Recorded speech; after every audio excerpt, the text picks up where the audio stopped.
Welcome to episode 1 of Time Out for Black History.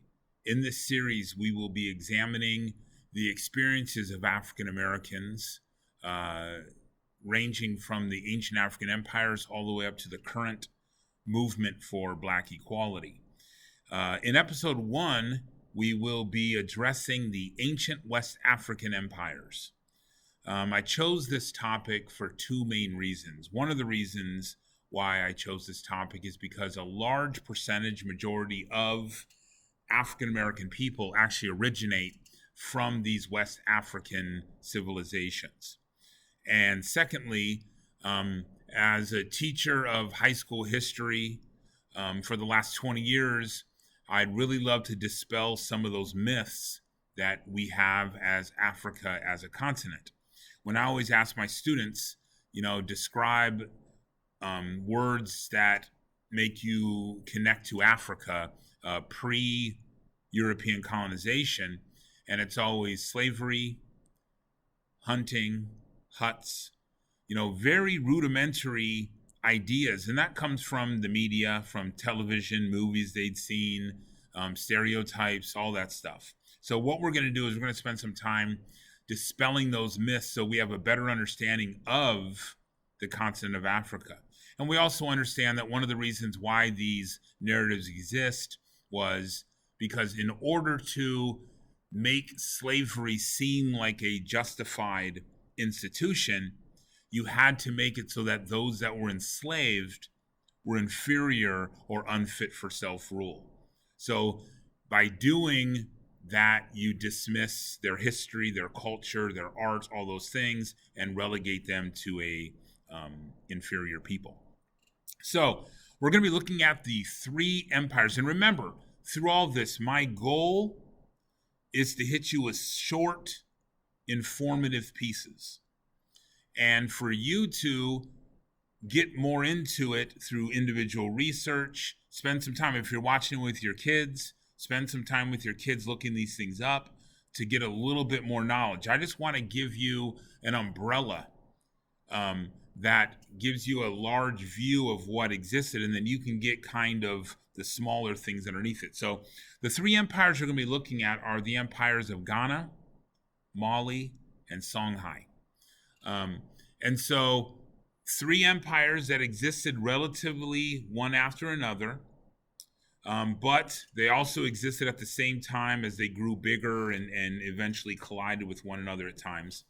So the Empire of Ghana, which first emerged around 500. Again, we're going all the way back to 500. And it ran its course in about 1124. It was founded by the Soninke people, who were a Mandingo-speaking nation. Ghana came to power through its ability to tax the trade routes and through trade itself. So they didn't really have access to all the resources, but they had the ability to tax those that were traveling across their land, and through that they gained more power and more esteem. Their capital was located at Kumbasale, and it had roughly around 30,000 people in it.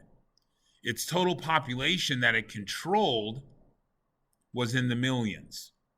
And so this was a rather large empire with an economic system. It had, a commercial center. It had a government.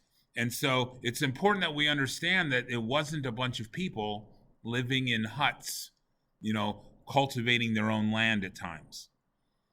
Now, the Emperor of Ghana was the smallest of the three empires. After Ghana came the Empire of Mali, which is probably the most famous of all the empires. It emerged around 1240 AD and eventually went away around 1645.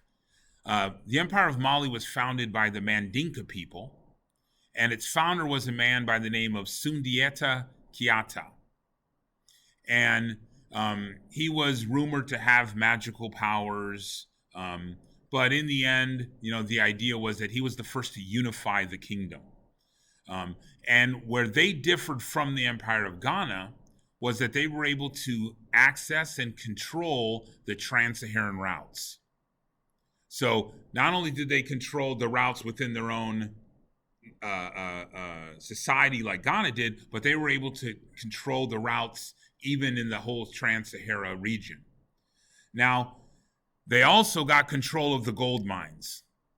So as the empire grew, it got more territory and it began to swallow up access to those gold mines. Now, with control of the gold mines came more resources, which with more resources and power came a larger army and all those things that come with that. Their capital city, Timbuktu, was generally rumored to have a population of around 50,000 people. Now, the empire had control in the tens of millions. That's how big the empire of Mali eventually grew. In Timbuktu, you had the University of Timbuktu, which had museums, it had schools, it had markets, it had mosques. It was a bustling epicenter for West Africa. And so again, it's important that we understand that this was not a backward society. This was a society that was advanced in so many ways. One way it was not advanced was in weaponry, which it's going to find out later on is going to be one of its reasons for demise. But look up, research Timbuktu, see what that city was, and it rivaled its European counterparts. Now, the most famous ruler of Mali was someone by the name of Mansa Musa. He's an interesting guy. You can look up, Forbes did a top 100 richest human beings ever to live on the planet, and Mansa Musa was number one on Forbes' list. He was most famous for his famous pilgrimage to Mecca, which took place around 1324. On this pilgrimage, because he was the first devout Muslim, the first that kind of made Islam and being a Muslim one of the characteristics of the empire. He took a pilgrimage to Mecca where he took 60,000 men, 12,000 of which were slaves. And we're going to talk later on about that term slave and how that term has evolved over time. But he took 60,000 men with him, 80 camels. On the back of each camel was 300 pounds of gold. And on his journey, he handed out that gold, most famously when Islamic traders and intellects traveled to Cairo 10 years later. It was rumored that gold was still devalued in the region due to Mansa Musa's pilgrimage. And so he's a really interesting guy. You want to look up, research, and get a little bit more about his ability to unify the kingdom. And it's upon his death that we see the kingdom begin to deteriorate. And a lack of leadership is going to lead to Mali's eventual demise. And the last empire is the empire of Songhai. And this was the largest of the three empires. The capital city of Gao had roughly around 100,000 inhabitants that lived in it. And they too controlled tens of millions of people through their economic and military system. They were around from about 1460 to 1591. They were founded by the Songhai people. And one of the advantages they had was that they controlled the river transport along the Niger River. King Sunni Ali is going to be the first to bring the kingdom of Songhai to power. And he does it through eventual conquering of Timbuktu. So he's going to control the port cities of Timbuktu, and he's going to eventually get control of all trade. He's going to have control of the gold mines.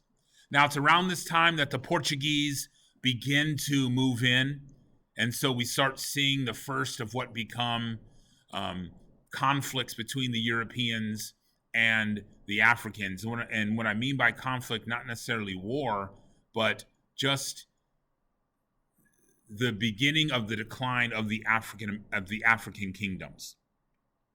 Now, Again, the point of this episode was to get you to begin to evaluate and look at the continent of Africa differently. When someone says today, look at Africa, look how terrible its economic system is, look at the poverty, look at the corruption, it's important that we look back and we're able to understand where that evolved from. What happened in Africa between 1400 and 1960 that left those nations the way that they looked in 1960. So I wanted you to get the pre-European colonization and that view of what this continent looked like. Now, I'm not saying it was a perfect continent. I'm not saying it didn't have war. I'm not saying that slavery didn't exist there. But the eventual impact that Europeans are going to have on the continent of Africa is not something we can avoid or not talk about. So I hope you enjoyed this episode. I hope you'll go and you'll research a little bit further on some of the things that we talked about, and I look forward to bringing you the next episode. Thank you for taking the time to listen.